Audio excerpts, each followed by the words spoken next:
Welcome to care for studies. तो आज हम पढ़ने वाले हैं क्लास 9 का यूनिट 2 जो कि है पॉलिनॉमियल्स।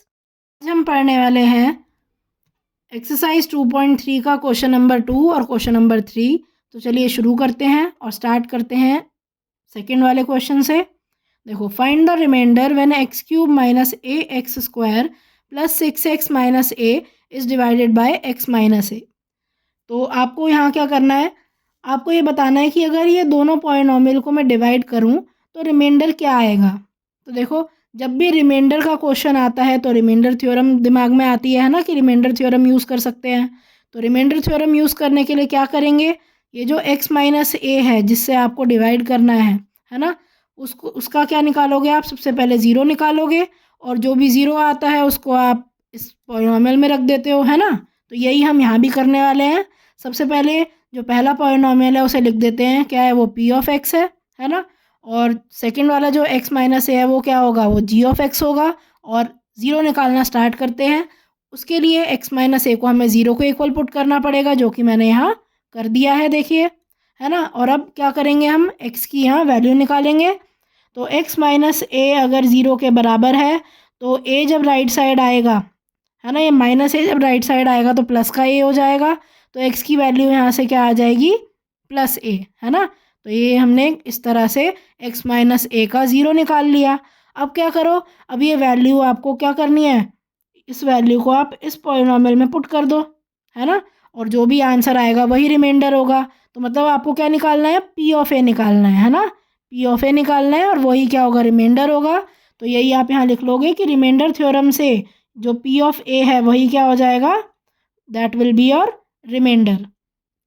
अब ए मैंने रख दिया एक्स की जगह, है ना। और अब सॉल्व करेंगे, क्या आ जाएगा, ए क्यूब माइनस ए इंटू ए स्क्वायर क्या होगा, ये होगा ए क्यूब। अब प्लस 6 × A 6 और माइनस का ए, है ना। तो ये स्टेप देखिए कुछ इस तरह से आ गया यहाँ। अब आप इसे सॉल्व करोगे तो ए क्यूब से ए क्यूब कट गया, 6a माइनस ए क्या आ जाएगा, आंसर 5a। और यही आपका रिमाइंडर है। आप चाहो तो आप लॉन्ग डिवीजन मेथड से भी इसे परफॉर्म करके और आंसर निकाल सकते हो। देखें, third question, check whether 7 + 3x is a factor of 3x cube + 7x। अब देखें, ये वाला जो क्वेश्चन है इसमें आपको चेक करना है, मतलब आपको फैक्टर पता करना है कि ये जो 7 + 3x है ये 3x क्यूब + 7x का फैक्टर है या नहीं।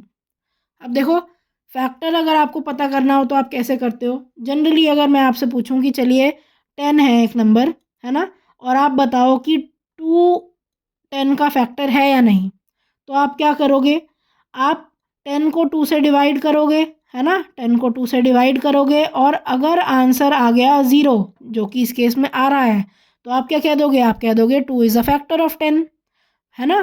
फैक्टर क्या होते हैं, वो नंबर्स होते हैं जो 10 जिनकी टेबल में आता हो, बेसिकली आप ये कह सकते हो, है ना। तो 2 की टेबल में 10 आता है तो 2 क्या हो जाएगा, 10 का एक फैक्टर हो जाएगा। यहीं पे मैं 3 लिख देती हूँ, 3। और आपको बताना है कि 3 10 का फैक्टर है या नहीं है।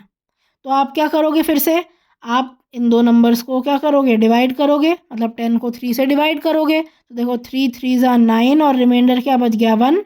अब क्योंकि रिमाइंडर 1 बच गया तो आप क्या कहते हो, आप कहते हो कि 3 is not a factor of 10, है ना।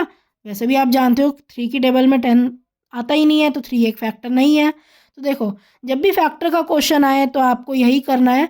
आपको क्या करना है, क्या पूछा गया है यहाँ, 7 + 3x इसका फैक्टर है या नहीं, है ना।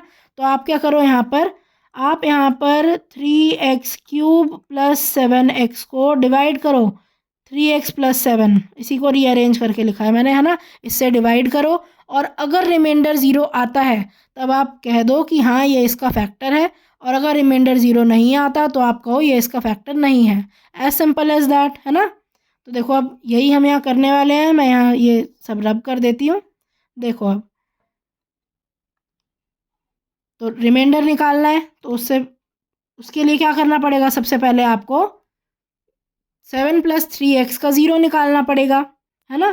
तो रिमाइंडर थ्योरम जब आप यूज़ करते हो तब आप इसका ज़ीरो सबसे पहले निकालते हो। तो 7 + 3x का अगर मैंने 0 निकाला तो इसको 0 के इक्वल पुट करना पड़ेगा। तो अब 7 + 3x = 0।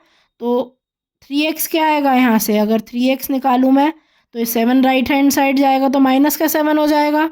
और यहाँ से x की वैल्यू अगर निकालूँ तो -7/3 होगी, जैसे कि मैंने यहाँ निकाल रखी है ना। अब अगर मैं ये -7/3 इस 3x³ + 7x में रखूँ और अगर आंसर आ गया 0 तो आप कह सकते हो कि ये इसका फैक्टर है ना। तो ये अब मैं क्या करने वाली हूँ, यहाँ पर x की ये जो वैल्यू है इसको ऊपर 3x³ + 7x में पुट करूँगी, है ना। वही क्या हो जाएगा, रिमाइंडर निकालने का यही तो तरीका है ना। रिमाइंडर p ऑफ -7/3 यही होगा रिमाइंडर थ्योरम यूज़ करके। तो देखो अब 3x³ + 7x में x की जगह मैं -7/3 रख दूँगी, है ना। और अब इसे मैं सॉल्व करूँगी। देखो सॉल्व करने के लिए क्या करना होगा, सबसे पहले तो -7 का क्यूब हो जाएगा। तो -7 का क्यूब क्या होता है, -7 को 3 टाइम्स आपको मल्टीप्लाई करना होगा। और 3 का क्यूब क्या होता है, 3 × 3 × 3 प्लस 7 × -7/3 यही करना है ना। इसे आप फर्दर और सॉल्व करोगे तो क्या आएगा, देखो 3 × माइनस माइनस माइनस 3 बार है ना। तो minus minus plus plus minus minus, तो साइन तो माइनस का ही आएगा। और 7 को अगर 3 बार आप मल्टीप्लाई करोगे तो क्या आएगा, 7 7 = 49, 49 7 = 343। तो ये आ गया 343। और नीचे देखो, अब देखो एक 3 से ये एक 3 तो मैं कट कर रही हूँ, क्या बचा 3 3 है ना 9। तो ये यहाँ 3 ना लिख के ये क्या आ जाएगा 9। और प्लस ये क्या हो गया, 7 × -7 is -49/3, है ना। कुछ ये आ जाएगा। देखो नेक्स्ट स्टेप में आप ये लिख दोगे। अब इसे अगर आप और सॉल्व करो तो क्या कर सकते हो, आपको एलसीएम लेना पड़ेगा क्योंकि आपको डिनोमिनेटर सेम करना है ना। तो यहाँ 9 है, यहाँ 3 है, तो इसको अगर मुझे 9 बनाना है तो यहाँ 3 से मल्टीप्लाई करना पड़ेगा और यहाँ भी 3 से मल्टीप्लाई करना पड़ेगा, है ना। तो देखो अगर मैंने यहाँ ये देखो -343 एज इट इज़ माइनस, अब 49 × 3 क्या होता है 147, और नीचे डिनोमिनेटर 9 बना ही चुकी हूँ मैं। अब इसे आप और सॉल्व करो, -343 -147, तो ये क्या आंसर आता है, आंसर आएगा -490 और डिनोमिनेटर में 9 है ना। तो ये आपका क्या आ गया, ये आपका आंसर आया है p ऑफ -7/3 का। और क्योंकि आप देख रहे हो ये 0 के बराबर नहीं है तो इसीलिए आप क्या लिख दोगे, आप लिखोगे कि जो 7 + 3x है ये 3x³ + 7x का फैक्टर नहीं है। यहीं अगर रिमाइंडर 0 आ जाता तो आप क्या देते, हाँ बिल्कुल ये उसका एक फैक्टर होगा। So thank you for watching. आज की क्लास के लिए बस इतना ही। अगर आपको ये वीडियो पसंद आई हो तो इसे लाइक करें, इसे शेयर करें और हमारे चैनल को सब्सक्राइब करें and hit the bell icon, जिससे हम जब भी एक नई वीडियो डालें तो उसका नोटिफिकेशन आप तक सबसे पहले पहुंचे। Thank you. आप अपने डाउट्स, सजेशंस और आपको जिस भी टॉपिक पर वीडियो चाहिए हमें कमेंट करके बताएं।